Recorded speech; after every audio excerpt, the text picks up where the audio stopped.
I'm Michael Coffey. I'm here in Melbourne, Florida, my hometown, and this is Bowler's Mart, Melbourne. So, today I've got 3 very old balls. Some of you may be wondering what these are. This one's easy. It says Vector 2 on it. It's an old urethane ball since before I was born. This one, it's an old plastic ball. It's a bleeder. Apparently back then they did. This was before labels. So, it's one of the old plastic balls. You have the hammer, black hammer, the original, by the way, not the remake. And what's special about these balls? Why do I bother with these balls that are super old? Well, they're good, that's why. Time has a funny thing of showing you what products are best. These things, they will last almost forever. But here's some cool details about them.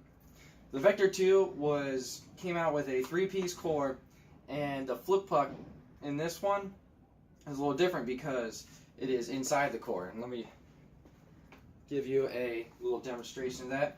The flip puck is in traditional balls the pancake core, and it is either on top of the ball, but in this one they wanted to get ahead of the game, and they wanted to create a more early rolling ball by having the weight block heavier in the center. So they moved the flip puck into the core, which is something very cool. It's not seen often. The yellow dot bleeder. This one's by Columbia 300, so it's a Vector 2. What's cool about this ball is they call it a bleeder. Bleeder meaning the resins that are mixed with the plastic will actually bleed out of the ball. And to be honest, it's quite rubbish when you're trying to pick up your ball and it's soaked in oil. But nevertheless, this ball has a very special roll to it and does hook, regardless of how much oil is on the cover. Now the black hammer. This ball, couldn't find too much information on it. The core is just the simple hammer core. It's a 2-piece core.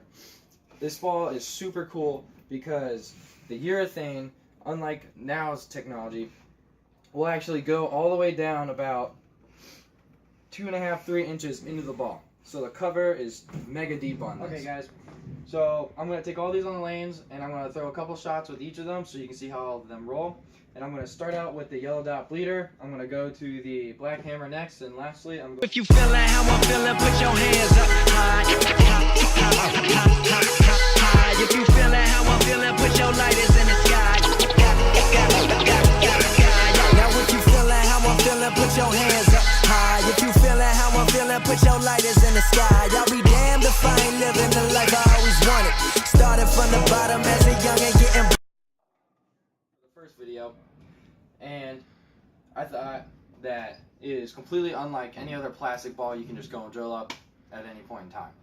So I was able to get a pretty good reaction. Now we were only on house shot, so it wasn't exactly on a sport pattern. So generally the house shot here has a little too much oil to throw these, so it was broken down prior to that, and it gave me a pretty good continuous roll in the back part of the lane, although you got to be really close to the dry to get it to start up the right way. So I'm going to move on.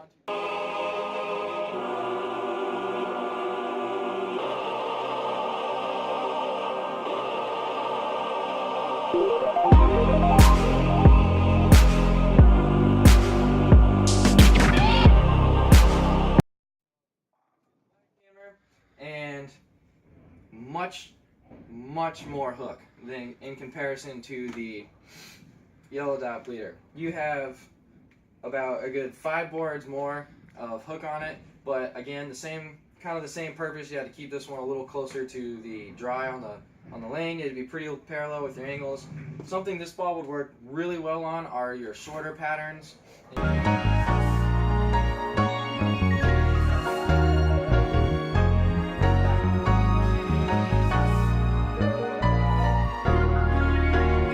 I've been feeling so down, I think they should know now. I think they should know what's up. This ball, you could definitely notice a flip puck that's in the middle of the core and the way the ball rolls. It picks up much earlier than the black hammer and hit the pins slightly harder, but not too much of a difference where it's like, oh, all the flip pucks should be in the core now. But I was able to play a little further left. This ball does kind of keep its surface on the cover a little bit better, so okay, that's guys, kind of something to think about. We have thrown all three of them. I think my personal favorite is the Yellow Dot Bleeder, just because I have other urethane balls that are probably going to fill the place of these, kind of like the Black Hammer remake, which I will make a video of that eventually. And some things about these balls that I really noticed, I liked how this ball kept its surface. The cover, though all three are pretty old, it holds the surface well. The Black Hammer seems like it's a little bit harder than the Vector 2, so it doesn't keep the surface as well, but gets the job done. Some patterns I'd throw this on. I would throw this on about a 38-foot pattern. You can start on the fresh, playing pretty straight. This, I don't think you can start on fresh unless you're bowling on Team Masters conditions, which is about no oil. The Black Hammer, this is also something that more of a short pattern ball that you can't really work your way into medium with, just because of how much it hooks. But if you guys have any other balls you guys like to see me throw, I have tons of bowling balls. And thanks for watching.